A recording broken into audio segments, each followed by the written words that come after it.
Warren Buffett, for example, is notable for this, looking for areas that are not carried away to the upside and avoiding the problem areas. So just recently, for example, as a big stock we got involved with, Constellation Brands, it got killed, came way down. We bought it. Then a week later, we find out that Warren Buffett's buying it because of value, because of Yes. where it is. So we're looking, Coca-Cola went up, Clorox, other more conservative names. So the market started to broaden out here a little bit. So that's what we're looking for, other areas, but most notably has been some individual trades in areas that I I've like. been We can looking talk forward to about that this. in a Very moment. pleased to have Mark Leibovit join us again. Uh, if you don't know Mark's record, you should.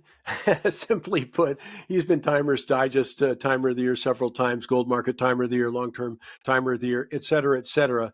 VRtrader.com, but focuses on a variety of issues. I mean, gold, he's known for gold, known very early analysis of cryptocurrencies and blockchain also, with his newsletter on the blockchain. As I say, a raft of things. Mark, it just must be unbelievable. At least I'm finding it overwhelming how many different things I've got to keep an eye on, how many variables, and how many variables are changing.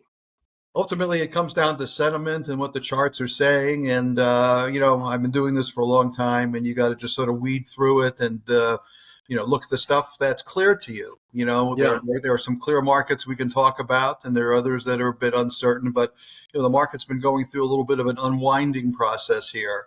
And the first signs came in, mid last year. So, big names like NVIDIA and the AI craze and so forth, but there were some topping actions there. So we're seeing some of the Mag 7 stocks come under pressure now, which is no surprise. I mean, the market just got overdone in one area and start looking for other things. You Mm-hmm. know, uh, Warren Buffett, for example, is notable for this, looking for areas that are not carried away to the upside and avoiding the problem areas. So just recently, for example, as a big stock we got involved with, Constellation Brands, it got killed, came way down. We bought it. Then a week later, we find out that Warren Buffett's buying it because of value, because of Yes. where it is. So we're looking, Coca-Cola went up, Clorox, other more conservative names. So the market started to broaden out here a little bit. So that's what we're looking for, other areas, but most notably has been some individual trades in areas that I like. We can talk about that in a moment. Yeah, but I love what you're saying there. Is you're looking at, hey, you don't have to be all or none in the market. There's a time when some groups maybe have gone too far. You can't find it fundamentally and you can't see it technically. So, shift out of there and move into other groups that maybe have become under disfavor. And I think that's an important point to emphasize, that a lot of people make these kind of all or none decisions. I've got to do all the same thing, or I've got to put, if I had 10,000 available, I got to spend all 10 today, that kind of thing. And that's not what pros do. Right, and one of the areas we got into was natural gas in the last couple months. Excuse me, big time, way oversold. Charts look like a bottom. We've had a big move here in crude oil on a percentage basis. That was one of our big trades. Why? Because it was way overdone. Nothing but negative sentiment, but the buyers start to come in. And we can talk about all kinds of reasons, the delay Yeah. in nuclear plants getting up, the time frame, an alternate source of energy for the AI industry and the computers. So natural gas seemed to fit into that. Those are the fundamental stories. But the charts were saying, there was a play there. But by the same token, crude oil is another story. What's happening there as well? Let's talk about a couple. Give me a couple of examples of groups that sort of you're more comfortable with, and you've already just talked about some that need a rest. Maybe need to come down some. But what about a couple that you're more comfortable with? Okay, well, like I say, we were playing the natural gas, and Mm-hmm. we still think there's a play there. But the big area for me is the blockchain crypto area, and I know we've talked about this a bit, but there was a conference occurring at the White House today. Donald Trump's involvement in the Bitcoin market and the crypto market, and basically, what we need there is more legislation to provide some clarity to all the cryptos that are out there. So really some oversight is needed, but the area is, we can talk about returns in the market, Mike. We can talk about, well, if we can make 15, 20% a year or even 6%, we're happy.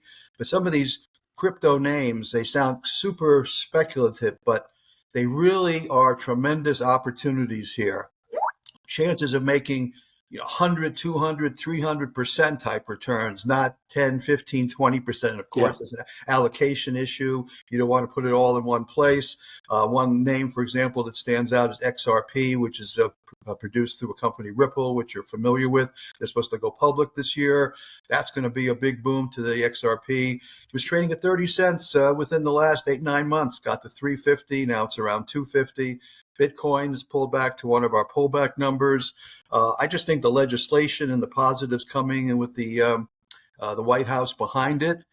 I'm giving you a year or two time frame here. I'm not saying next 6 months, but I could easily see significant percentage gains. So that's a big area for us, and I'm hoping for more of a shakeout. I hope it pulls back more so we can buy more. And I also want to pat you on the back, though, because you didn't wait for these moves recently. You put out the blockchain letter, what was it, 5 years ago? Correct. Yeah, 5 years ago. So you're not Johnny come lately to this sphere. And I think that's important because you get a feel for it. And it was, it's still relatively new generally. Of course, you compare it to paper currencies, it's relatively new. But my point being, there is something to be said by feeling that market, by observing, by measuring that market. So I'm fascinated to hear that's your opinion on it at this point. And by the way, I didn't tell you this. We're going to offer the blockchain letter, just so you know, at a significant discount. So don't even listen to the rest of this. But because I think it's important that people get it. We've worked hard on Money Talks, thanks to people like the Canadian Bitcoiner, Joey Temprilli. We've had James Thorne, Mark Leibovit. I just think people want to be able to make informed choices, of what's going on. And and obviously the spectacular performance doesn't hurt me saying that. Well, listen, now that we got the White House behind us, we've got some legislative clarity ahead for this market. I'm just super confident that, an allocation, let's call it 5%, as you would say for gold or anything else, that makes a lot of sense for investors. So thank you for mentioning it. We trade these quite a bit as well in the blockchain letter. Look at Bitcoin. I mean, in the last 5, 6, 7 years, people thought it was going to go to zero, got up to 107,000, pulled back to 78,000. I don't know where it's going. We're talking 200,000, million, some people say. I don't know. But the leverage is really in the smaller names. And this is the ones like Cardano, the XRP that I referred to. You've got Solana. There's other names out there which are. Look at Dogecoin. Now this is Elon Musk's big favorite. Remember from a few years ago, the thing is trading around 20 cents. It was high as about 80 cents. Don't you think Elon's going to get behind this coin in a bigger way in the months or years ahead? Trading at 20 cents. What are you going to lose? 20 cents? But how you know it's not going to be $5? That's what I'm saying. So a position in Dogecoin makes a lot of sense. Just to give you some ideas here.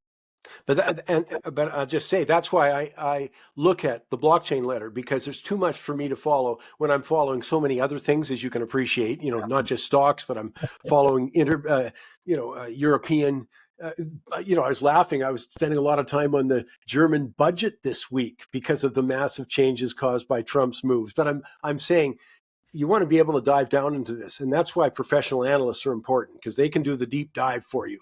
And then you can read what they've had to say about it.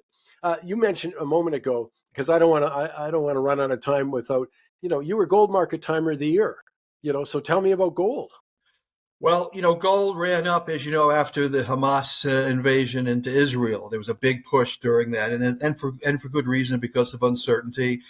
We still have the Ukraine situation out there, which I think will be resolved at some point. But I think gold reflected the geopolitical aspects. And as they settle down, hopefully they settle down more, you may see gold retrace a little bit here technically, okay? Because, it got to 3,000. I mean, that was a number we didn't think we were ever going to see a couple years ago, right? So I'm still a bull for all the reasons that we've talked about, but I could have said that 15 years ago, okay? I mean, so it's a long-term hold. It may correct a bit. Cyclically, we tend to get a pullback after a February top.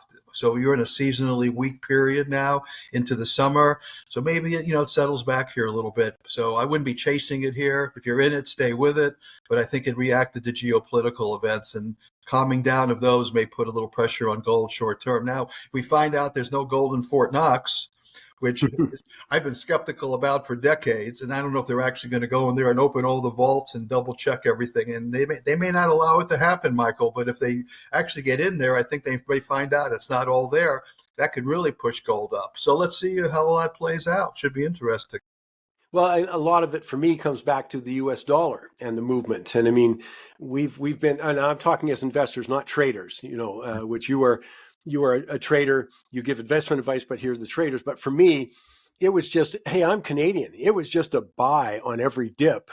And I've now started to think the Trump administration has made it very clear they want a weaker U.S. dollar. Right. And the old line with President Trump is, take him very seriously, but not literally. So, but he has said he wants a weaker U.S. dollar, which is consistent with other measures he's taking.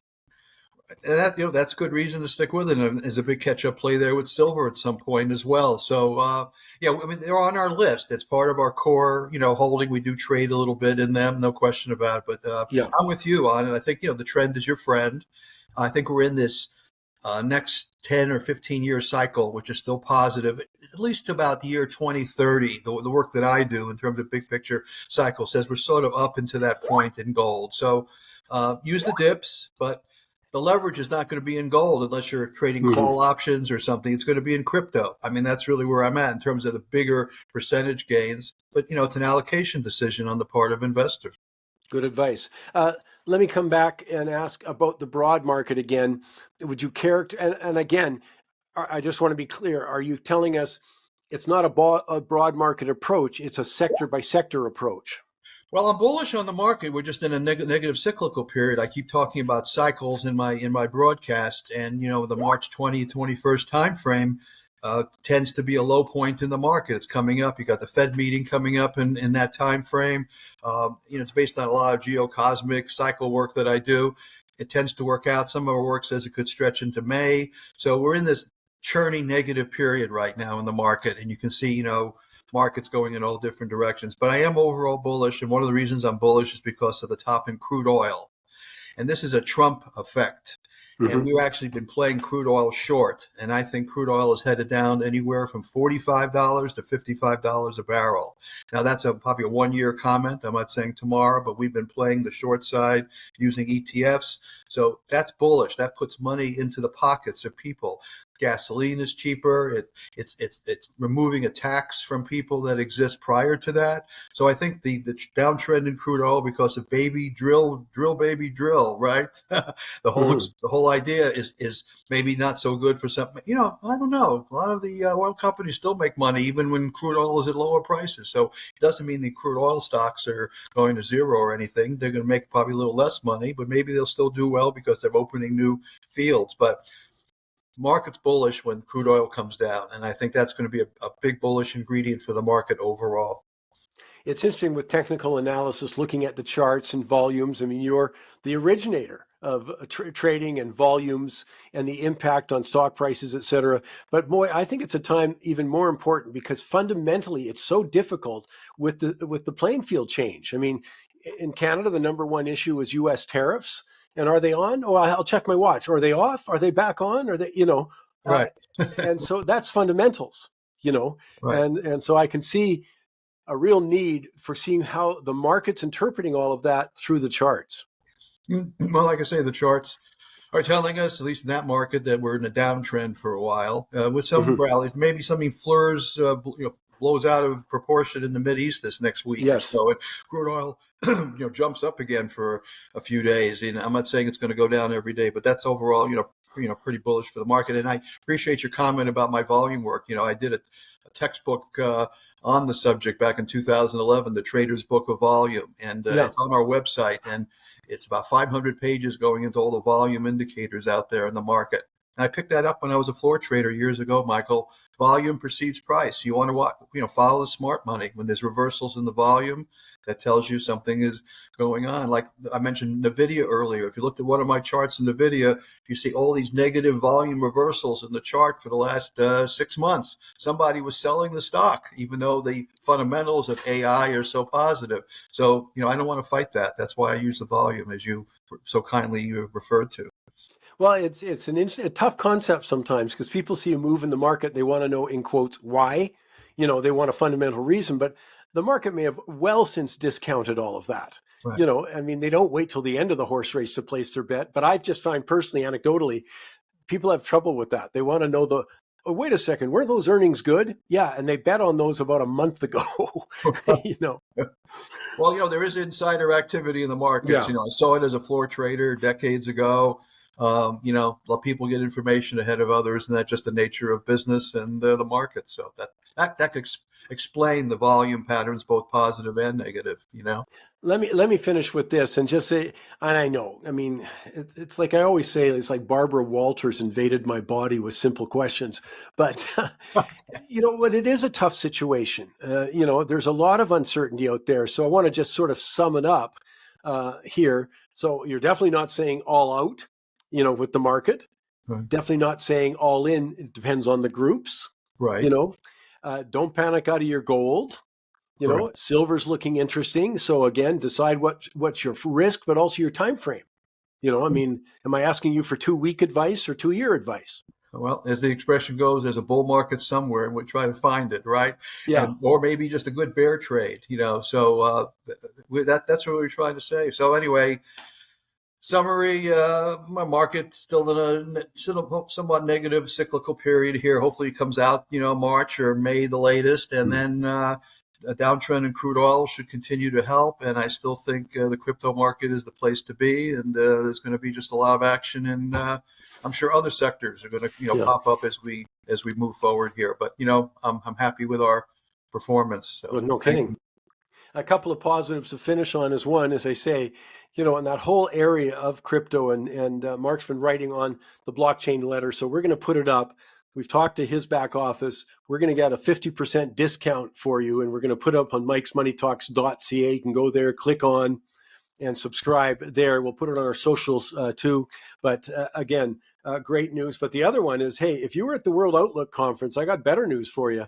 I'm going to do an exclusive interview with Mark that we're going to send out to every attendee of the World Outlook Conference. So you can look forward to that. In the meantime, Mark, great to see you. Thanks for joining us.